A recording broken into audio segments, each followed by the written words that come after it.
So, today we'll be discussing about Cobit 5. Cobit basically stands for Control Objective for Information and Related Technology. Now, let us see what is Cobit and what are the requirements of the Cobit. Now, let us understand what is Cobit.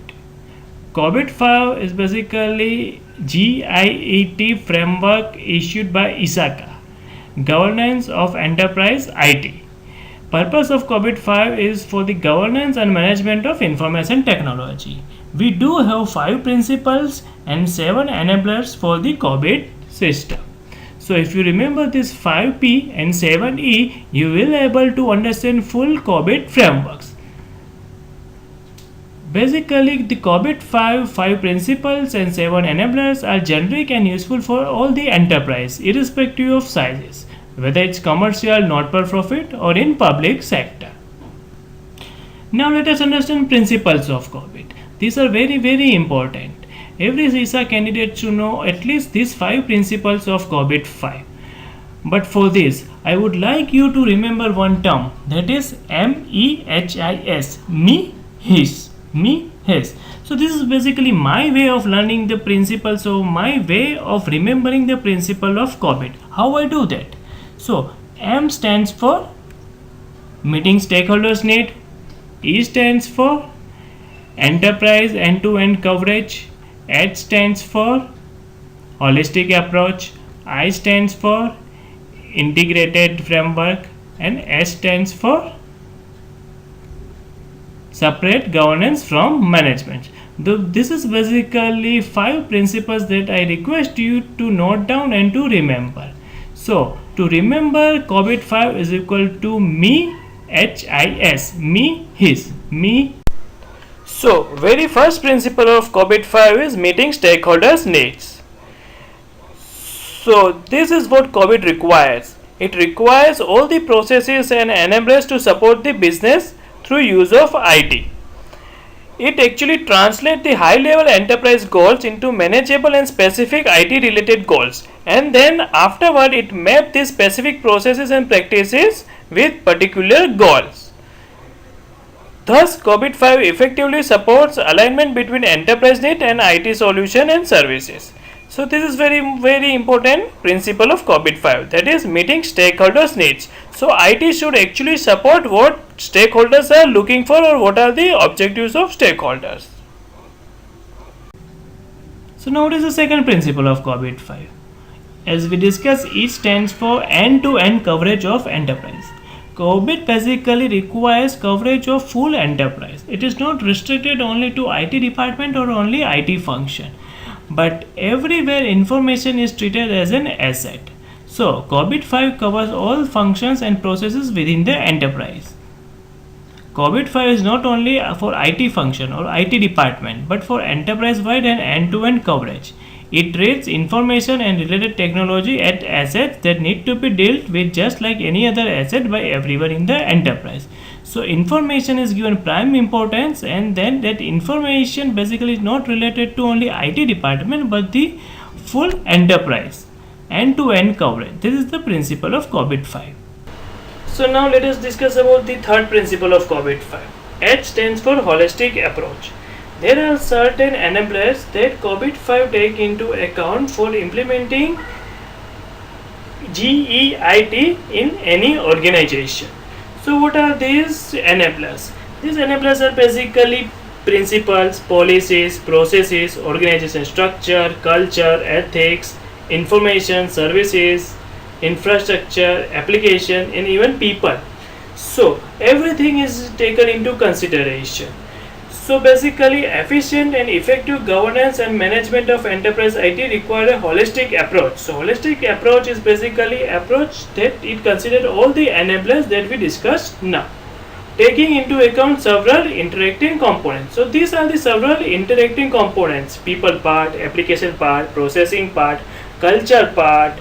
You have organization structure. Then we do have processes. All these are taken into consideration for implementation of Cobit 5, that is known as holistic approach. So let us discuss about one more principle of Cobit 5, that is I, integrated framework.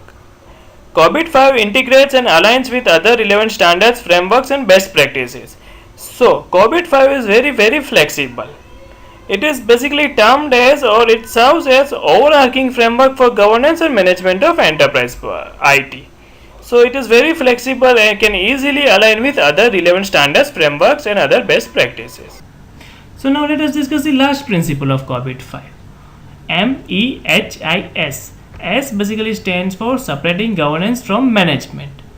So Cobit 5 framework basically makes a clear distinction between the governance and management. So what is governance?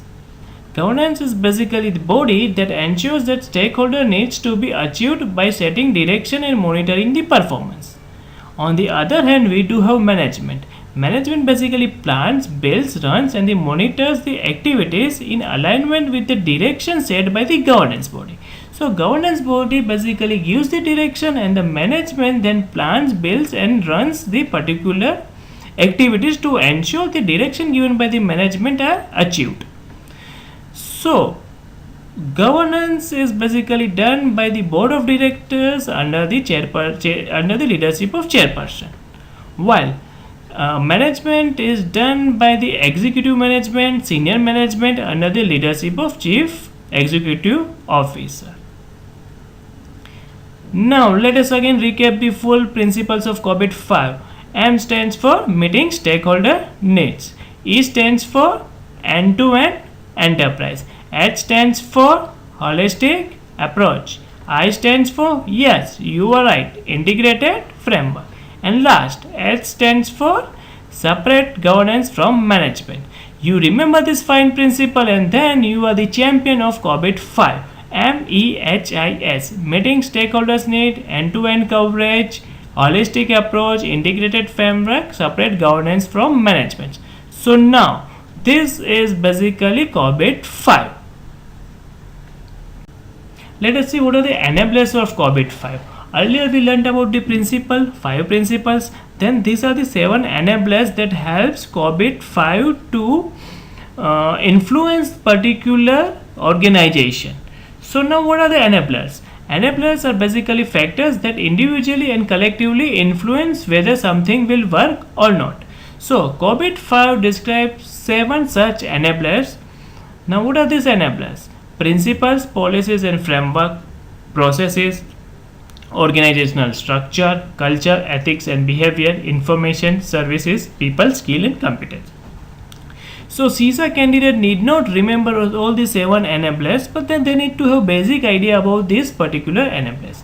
Principal policies or frameworks are basically the guidelines or the standards that have been issued from the top management. Processes are defined by the top management.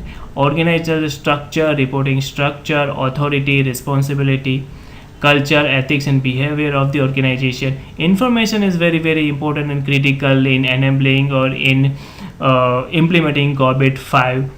Services, infrastructure and various applications. And but obvious, people, skills and competence are also one of the important enablers of the Cobit 5. But in CISA exam you will not have these direct questions like what are the enablers, or what is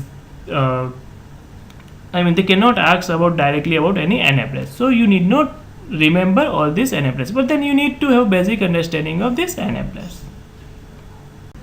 So now earlier we learned about the 5 principles, 7 enablers. If you see, objective of that particular principle plus 7 enablers is 3. So benefit realization, risk optimization and resources optimization. So basically Cobit 5 have 3 focus area: benefit realization, risk optimization and resources optimization. So sum total of these 3 activity will be core basic Cobit 5. Now let us discuss some questions. So in question basically 4 principles are given and then they are asking for the 5th principle. So here basically let us go with our previous role, that is MEHIS, that are the principles of Cobit. So we do have meeting stakeholder needs, that is already there in question. Then we do have end-to-end, that is already there in question. Then we do have H stands for holistic approach, that is also there in question. Then we do have integrated framework, that is also there in the question. The last one is separating governance from management, that is not, and so that will be our answer.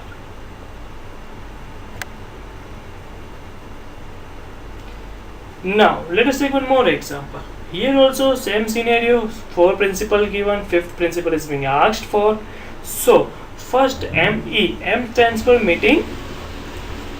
So very first M is not there in our question. So our answer will be meeting stakeholder needs. So one more question. Here also we do have 5 options, 5 principle, and the 5th one is being asked for. So first MI, that is meeting, it's already there in question. I means in ME means end to end, that is also there in question. Then we do have HIS, H stands for holistic approach. That is not there in our question, so it will be our answer, enabling a holistic approach. So one more question. In Cobit 5, enablers are factors that influence that something will work in governance and management of enterprise IT. How many such categories of enablers does the Cobit 5 system identify? So as we know, total 7 categories of enablers. We do have 5 principles, 7 enablers. So 5P, 7E. That is the one thing CISA candidate should know. Even if they are not aware of each and every individual enablers, they need to know the count. That is the 7 enablers. Let us take one more example. So Cobit 5 ABCD is best suited for large corporate, is a set of globally accepted principles, practice, analytical tools and models. Is best suited for small and medium enterprise. It's not ideally suited for non-profit and government enterprise. We already discussed Cobit 5 is very flexible. It is suited for each and every organization, irrespective of its size, irrespective of its whether it's profit or not profit organization. So it's suitable for every organization. So Cobit 5 is a set of globally accepted principles, practice, analytical tools and models. Thanks for watching.